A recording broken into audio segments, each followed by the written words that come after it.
মামা কই যাবেন উঠেন। ধানমন্ডি কত? আরে না, এখান থেকে যাবো না, চলো অন্য রিক্সা যাই। অন্য রিক্সা কেন? এই রিক্সা কি সমস্যা? এখান থেকে রিক্সা ভাড়া বেশি চাই, হেঁটে গিয়ে সামনে থেকে নেই, ভাড়া কম পাবে। মামা আপনারা খুশি হয়ে যা দিবেন এটাই সই, উঠেন। আরে তুমি জানো না, ওরা এই কথা বলে, পরে রিক্সা থেকে নামার সময় কাজ শুরু করে দেয়। তুমি তো কাহিনী করতেছো, একটু আগে বাসের হেল্পার দেখে গেলো বাসে উঠবা না, কেন আমার রিক্সাও তোমার সমস্যা, সব জায়গায় খালি তোমার সমস্যা। আমার পা ব্যথা হয়ে গেছে, আমি হাঁটতে পারবো না, আমি রিক্সায় যাবো। ছোটো মামা, আমি ওইটাই কইতাছি, এই জায়গায় অন্য কোনো রিক্সা পাইবেন না, উঠেন। ছোটো ছোটো চলো মামা। কি খেলা দেখাইলি রে টুম্পা, শিখলাম। মামা তুমি টুম্পা কই লাগে? টুম্পা কেডা? মামা কঠিন কাহিনী, আমার গার্লফ্রেন্ডের নাম ছিল টুম্পা। কি কো মামা, আমার গার্লফ্রেন্ডের নাম তো টুম্পা? কি কো মামা, আসলেই? হ্যাঁ, কিন্তু মামা তুমি রিক্সা চালাও আর প্রেমও করো, ব্যাপারটা কিন্তু ইন্টারেস্টিং। না মামা, প্রেম করি না তো, করতাম। আর রিক্সা চালায় তো প্রেম করি নাই মামা, ওর লাগে প্রেম করছি দেখে আজকে আমার রিক্সা চালাইতে হইতাছে, আর নাহলে তো মামা আজকে আপনার জায়গা থাকতাম। আরে টুম্পা, ওর লাগে প্রেম কইরা আজকে আমার হাতে হ্যান্ডেল পায়ে পেড়ে। কি কো মামা, প্রেম কইরা মানুষ দেবদাস হয়ে যায় বলছি, কিন্তু প্রেমের লাগে মানুষ রিক্সা চালায়, এটা প্রথম শুনলাম।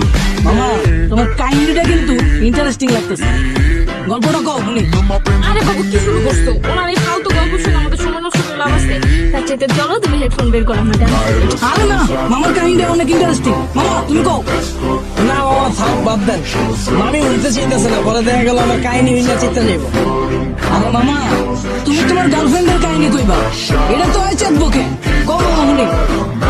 মামা কি কমু দুঃখের কাহিনী, ও একটা জিনিস আছিল মামা, খালি চুস্ত চুস্ত মানে পুরা কাহিনী কই মামা, শুনেন তাইলে শোনা বুঝলেন।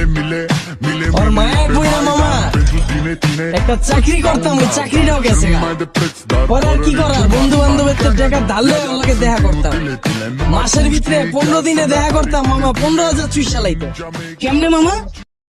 মামা হয়তো মাইয়া ছিল না মামা, হয়তো পিশাচা ছিল, রক্তের মতো টাকা খালি চুইসা খায়া ফেলাইতো। তাও মামা মনের বুঝ দিতে পারতাম, যদি মামা দইরা রাখতে পারতাম। মামা গার্লফ্রেন্ড গেছে কেমনে? মামা আমার চাকরি তো চুষেই দিছে, এরপরে মামা বন্ধু বান্ধবের দেশে টাকা ধার করছিলাম, ওর টাকা তো আর শোধ করতে পারি নাই, পরে আর নতুন করে ধার দেয় নাই, এর লেগে 10 দিন ধরে ওর লাগে দেখা করতে পারি নাই। পরে ভাই অন্য জায়গায় যায় ভাই চোষা শুরু করে দিছে। পরে পরে আর কি মামা, 1 বছরে 10 লাখ টাকা চুষা দিছে। পরে এই 10 লাখ টাকা শোধ করার লেগে মামা এই যে রিক্সা চালাইনা শুরু করলাম। চাকরি করে তো মামা এই টাকা শোধ করা সম্ভব না। মামা তোমার কপালটা আসলে খারাপ আছিল, কিন্তু মামা আমার কপাল কিন্তু চান কপাল।